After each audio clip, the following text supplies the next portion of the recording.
I want to think about the notion of spiritual communion, especially as in this month of June we explore the Eucharist. The sacrament of the Eucharist is the most precious way that Christians are united with Jesus Christ in his death and resurrection. In other words, when we receive Holy Communion, we're receiving the very life and presence of Jesus Christ. And the prayers of the Eucharist, most particularly the Eucharistic prayer, recapitulate the whole of the overwhelming mystery of who Jesus Christ is, his incarnation, ministry, passion, resurrection and ascension. Many of us are well used to receiving Holy Communion, and sometimes the awesome nature of what we're doing gets lost. We can become casual, and it's when we don't have access to the sacrament that we really feel its absence. There is a long-standing tradition called spiritual communion that recognises those times when we're not able to receive the sacrament for whatever reason. It's at times like this that such a devotion comes into its own.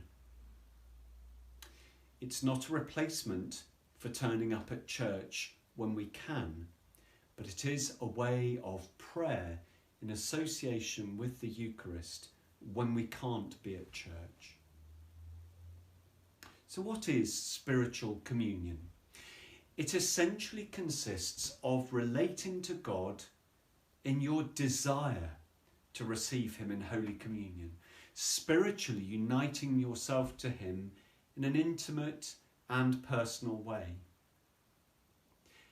Phrases such as, "We do not live by bread alone, but by every word that comes from the mouth of God," are perhaps important in relation to this too. So in spiritual communion, we unite ourselves to God through prayer, focused on Christ, the bread of life, in the sacrament. In St. Benedict's phrase, we prefer nothing to Christ. Spiritual communion is a beautiful way to express to God our desire to be united with him when we are unable to complete that union in the reception of Holy Communion. It is perhaps the feeling of the lover beholding the beloved from afar and yet unable to touch or consummate that relationship. And the ultimate goal of the Christian is union with God. It's not about submission to God. It's not about following a set of rules. It's not even being an upright citizen. It is about union with God, from which all other things will flow. Receiving the sacrament draws us into that union more deeply, because in the sacrament of the life and presence of Jesus Christ is focused intensely on what on one level seems to be a piece of bread, but actually is the bread of life. So I'm going to conclude now with a prayer of spiritual communion that you may want to make your own. And the texts of this prayer and indeed other prayers are available from the Minster website.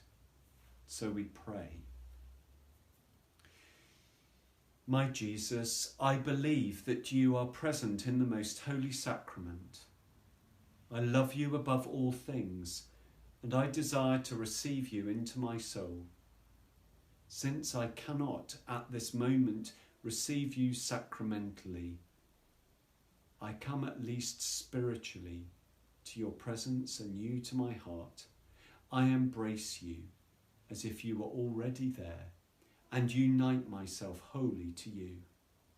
Never permit me to be separated from you. Amen.